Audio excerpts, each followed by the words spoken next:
still remember the bitter taste of their words, like acid in my throat. "You're wasting your life," my father spat, his face twisted with contempt. "All that nonsense about underground caves, it's just a stupid hobby. Your maps aren't worth a damn. Nobody cares about your outdated doodles. You're an embarrassment." My mother shook her head, eyes filled with disappointment. My siblings snickered, calling me a dreamer chasing a fool's errand. "You'll never accomplish anything." They sneered, "You're just clinging to some naive fantasy, like a child playing with crayons in the dark." That day, I felt the full force of rejection, like a punch to the gut. It was as if my entire life's passion dedicated to the forgotten art of traditional cartography for subterranean exploration had been reduced to a joke. I had lost everything: my job on a prestigious geological expedition, my reputation, even my confidence. They told me I'd failed before I'd even begun. But as much as their words cut deep, they only fueled something inside me. A stubborn refusal to give up. I walked out that door with a pounding heart and a mind set on a singular goal: to prove them wrong, to carve my own path in a world that dismissed me. I knew that traditional cartography, the painstaking hand-drawing of underground tunnels and cavernous labyrinths, was an ancient art, considered obsolete in the age of digital mapping and satellite scans. My peers had mocked it openly, dismissing my passion as nostalgic foolishness. But I saw a different truth. These maps weren't just ink on paper. They were lifelines for rescue missions in uncharted caves, breakthroughs in scientific exploration, and a testament to patience, craftsmanship, and understanding of the Earth's secrets. So I committed myself fully. I abandoned the false comfort of digital tech, the shiny screens and algorithms. Instead, I poured my days into studying every inch of the subterranean worlds I could access, mapping, remapping, drawing, refining. It was lonely work, often thankless, but I knew these caves held stories no one else dared to tell. I traveled to remote underground systems, living among dripping shadows and echoing silence, each map becoming a chapter of my resilience.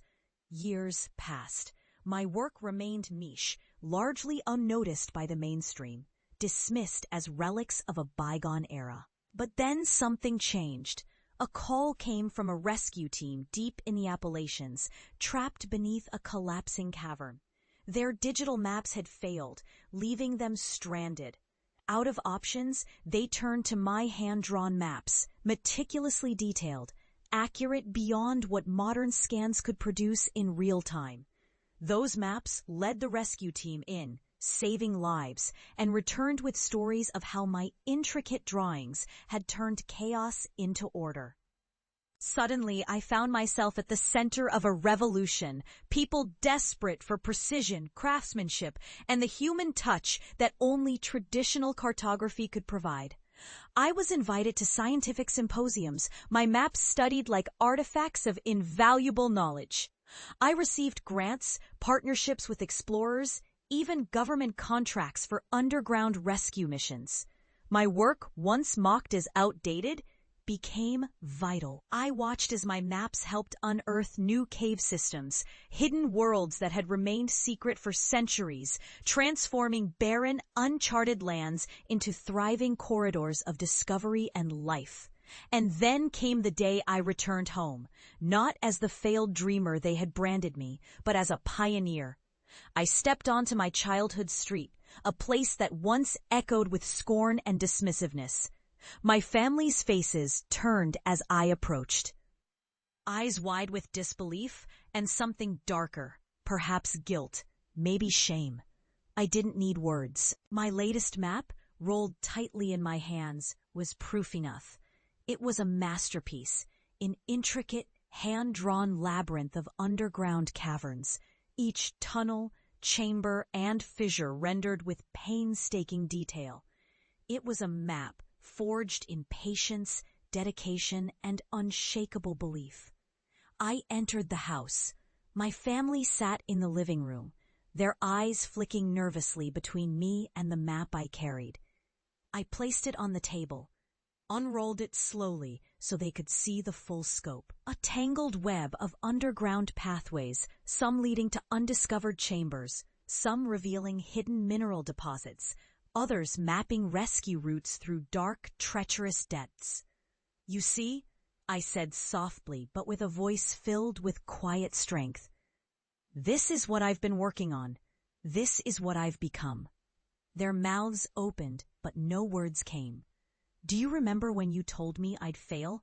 That my maps were useless? That I was an embarrassment?" I asked, voice rising slightly, but under control. "Well, look at what I've done. These maps have saved lives, opened scientific doors, and proved that the art you mocked was not outdated but essential." I looked at my family's faces, the shame, the realization, the silent acknowledgement that their words had been wrong all along. In that moment, I saw myself, not just as the person they had dismissed, but as someone who had dared to believe in something deeper than their ridicule. And then I saw it, their eyes filling with a hesitant respect. My mother reached out, touching the edge of the map, trembling slightly. My father looked away for a moment, then nodded slowly, as if unlocking some long-forgotten understanding. I felt the weight of years lift from my shoulders, replaced by a profound sense of peace. I had proved them wrong, yes, but more than that, I had proved to myself that passion, persistence, and faith in one's own worth could turn even the most dismissive voices into echoes of the past. As I left that house later, I carried with me a simple truth.